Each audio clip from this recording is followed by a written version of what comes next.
Shalom, salam sejahtera. Renungan malam seiman berjudul Gratis Tapi Mahal. Karena begitu besar kasih Allah akan dunia ini, sehingga Ia telah mengaruniakan anaknya yang tunggal, supaya setiap orang yang percaya kepadanya tidak binasa, melainkan beroleh hidup yang kekal. Yohanes 3 ayat 16. Kita masuk pada tesis nomor 35.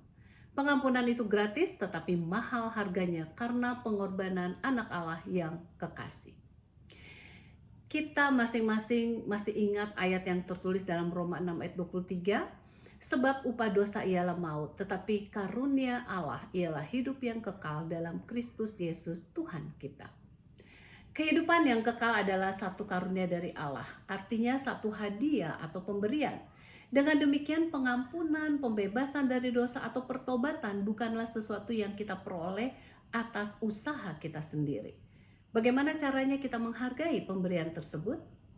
Untuk mendapatkan jawaban ini, kita perlu lebih dahulu mengerti akan alamiah dari pengampunan.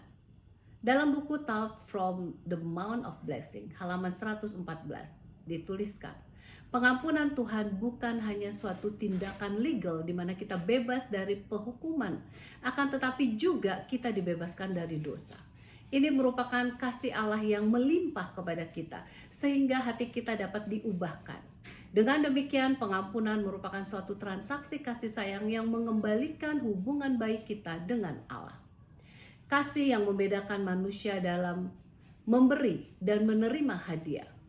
Cucu kami yang pada waktu itu baru berusia 5 tahun pernah menggambarkan suatu gambaran dengan susah payah dan bilang, "Opa, I made this for you." Sudah jelas kami hargai gambaran tersebut karena dibuat dengan kasih sayang, meskipun tidak mempunyai nilai apa-apa.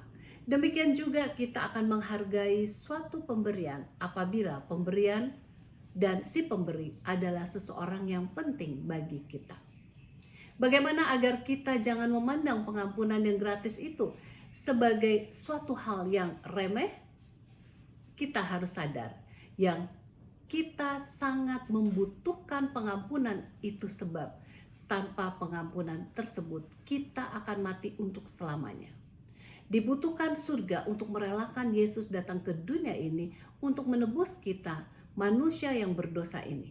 Bila kita melihat kasih yang luar biasa di balik pemberian itu, serta melihat kerinduan dari Allah Bapa untuk mengadakan rekonsiliasi dengan anak-anaknya, maka kita tidak pernah akan meremehkan pengampunan yang Allah berikan itu.